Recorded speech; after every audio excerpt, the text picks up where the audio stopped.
Hello, everybody. This is Echi coming your way with some political communication issue or campaign analysis issues.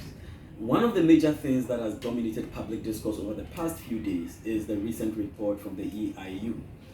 We've all probably heard the report. One of the major outcomes of it was that the NDC was likely to win the 2024 election, but they needed to change the candidate, or they needed to change former President John Mahama. So let's do the analysis on the issue. First of all, I don't know the reason behind or the premise behind the EIU's conclusion, but maybe we might summarize some reasons.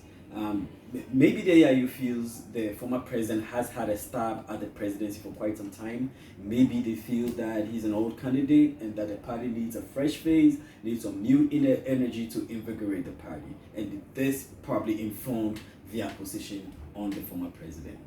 However, there are a few things that we need not to lose sight of.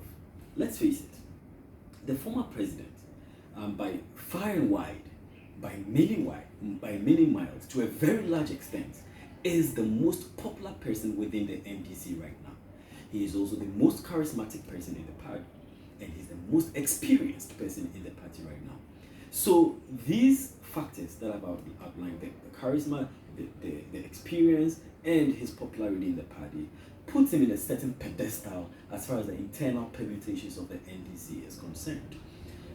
The fact of the matter is that a lot of people within the NDC hold a deep and strong sense of loyalty to the former president. Very few people command that sense of loyalty. Very few people in the NDC are as charismatic, are as experienced, or are as popular within the NDC right now. And so it puts him within a certain pedestal, he puts him within a certain stature, or he occupies a certain status within the party, and that's going to be very hard for him to be knocked off that particular pedestal. So for me, that is one thing that we need to be cognizant of. I'm not saying that he doesn't have any baggage. Yes, he does have some baggage. Yes, he has a record which will be interrogated. Yes, he has his performance when he was in power, which is always a point of contestation and a point of debate or controversy.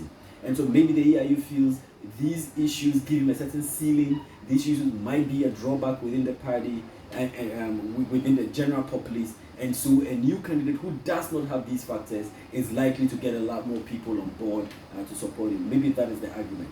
But the thing is that with the former president, at least they begin from a certain level, and it will now depend on so many other factors.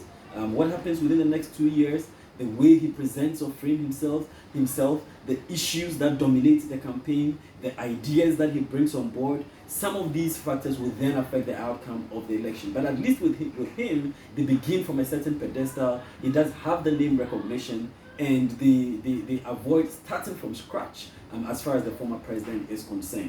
And so this should inform the decision that they make. Maybe they might find a candidate who has a lot more energy, a candidate who is so charismatic, a candidate who really gets in there and invigorates the party and changes the dynamic in a very major way. I'm not saying it's impossible. That will be a tall order. It's not within the realm of impossibility, but that is the sort of thing that it will take to knock him off that pitch. At this stage, he is the prohibitive front runner within the party. At this stage, he is the most popular person within the party. At this stage, he occupies such a major and very, very strong position within the party. Very difficult to knock him off the pitch. So, and it will also depend on what happens within the NPP itself, the internal dynamic, the self-inflicted wounds that they may or may not bring upon themselves, and then the kind of candidate that the NPP also has. So together, this will combine to give a certain outcome of the election come 2024. Anyway, this is my take on it. Let me hear what you think, whether you think the NDC should change the former president or not. I'd love to hear your position or your views on this. Thank you very much for listening. God bless.